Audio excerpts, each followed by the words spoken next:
sebuah provinsi di Indonesia yang terletak di pesisir timur di bagian tengah Pulau Sumatera, dengan ibu kota di kota Jambi. Jambi adalah provinsi di Indonesia yang dihiasi hutan hujan yang hijau, sungai yang berkelok-kelok, dan kaya akan sejarah.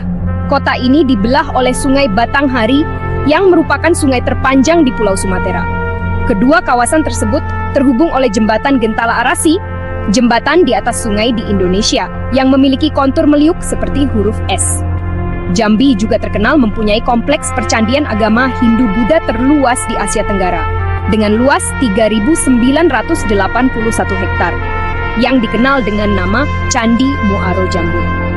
Kemungkinan besar merupakan peninggalan kerajaan Sriwijaya dan Melayu, yang diperkirakan berasal dari abad ke-7 sampai 12 Masehi.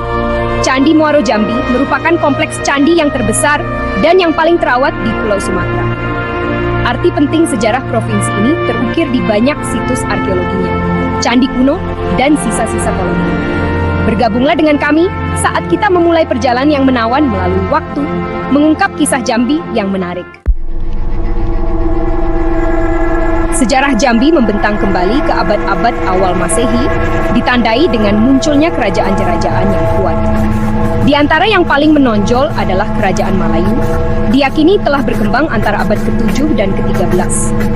Berpusat di sekitar Sungai Batanghari, Malayu adalah pemain utama dalam perdagangan regional, menghubungkan pulau itu dengan seluruh Asia Tenggara. Pengaruh kerajaan meluas melampaui perbatasannya, memainkan peran penting dalam penyebaran agama Buddha di seluruh wilayah.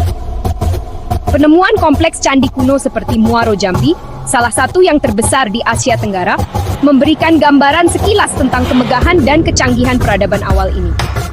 Ukiran yang rumit dan struktur yang menjulang tinggi berdiri sebagai bukti bisu kecakapan arsitektur dan semangat religius orang Malayu. Lokasi strategis Jambi di sepanjang rute maritim yang vital menjadikannya hadiah yang didambakan untuk kekuatan regional. Abad ke-13 menyaksikan Kekaisaran Sriwijaya, kekuatan maritim yang menguasai sebagian besar Selat Malaka. Jambi menjadi pos penting bagi kekaisaran, memfasilitasi perdagangan dan memperkuat dominasi angkatan lautnya. Kemakmuran daerah itu bagaimanapun menarik perhatian yang tidak diinginkan. Abad ke-14 melihat kedatangan Kekaisaran Majapahit Jawa ingin memperluas pengaruhnya. Jambi mendapati dirinya terperangkap dalam baku tembak kerajaan-kerajaan yang bersaing ini, menyaksikan periode konflik dan pergeseran aliansi. Perebutan kekuasaan ini memainkan peran penting dalam membentuk identitas Jambi sebagai wilayah yang terbiasa dengan ketahanan dan adaptasi. Bagian 4. Wajah ketabahan tokoh-tokoh penting dari masa lalu Jambi. Sepanjang sejarahnya, Jambi telah menjadi rumah bagi orang-orang luar biasa yang telah meninggalkan jejak yang tak terhapuskan pada narasinya.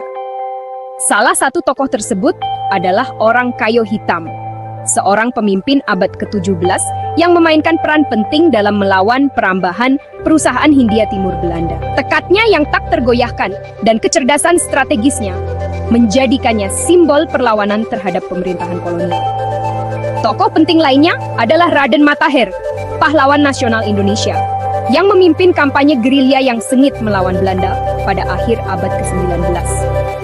Komitmen Matahir yang tak tergoyahkan terhadap kemerdekaan dan taktik gerilyanya yang terampil mengilhami perlawanan yang meluas, menjadikannya tokoh yang dihormati dalam perjuangan Jambi melawan kolonialisme.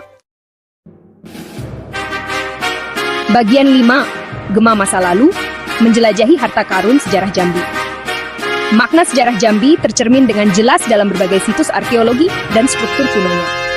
Kompleks Candi Muaro Jambi, situs warisan dunia UNESCO, menawarkan gambaran sekilas yang menawan tentang masa lalu Buddha yang kaya di kawasan itu. Tersebar di lebih dari 2.062 hektar, kompleks ini terdiri dari lebih dari 80 candi bata, stupa, dan struktur lainnya yang menampilkan kemegahan arsitektur kerajaan Malayu kuno. Situs penting lainnya adalah Taman Nasional Kerinci Seblat, rumah bagi Gunung Kerinci yang megah, gunung berapi tertinggi di Sumatera. Di luar keindahan alamnya, taman ini menampung sisa-sisa megalitik kuno, termasuk patung batu dan dolmen, yang diyakini terkait dengan pemujaan leluhur dan berasal dari berabad-abad yang lalu. Harta karun sejarah ini menawarkan hubungan nyata dengan masa lalu Jambi, mengundang pengunjung untuk mundur ke masa lalu dan mengagumi kecerdasan nenek moyang kita. Bagian 6, Warisan Abadi Jambi, Permadani Sejarah dan Warisan. Kisah Jambi adalah bukti semangat abadi yang dibentuk oleh kerajaan, perdagangan, pertemuan kolonial, dan perjuangan untuk kemerdekaan. Dari kemegahan kompleks Candi Muaro Jambi hingga kisah heroik orang kayu hitam dan Raden Matahir, masa lalu Jambi terus beresonansi di masa kini. Hari ini, Jambi berdiri sebagai bukti perpaduan yang harmonis antara tradisi dan modernitas. Saat kita mempelajari sejarah Jambi, kita mendapatkan apresiasi yang lebih dalam untuk permadani peristiwa yang rumit yang telah membentuk tanah yang mempesona ini. Kisah Jambi adalah pengingat bahwa masa lalu bukan hanya kumpulan peristiwa, tetapi warisan hidup yang terus menginspirasi dan membentuk masa kini. Jangan lupa, like dan subscribe untuk terus memajukan kecerdasan anak bangsa dan daerah perwakilannya. Indonesia cerdas, Indonesia kuat.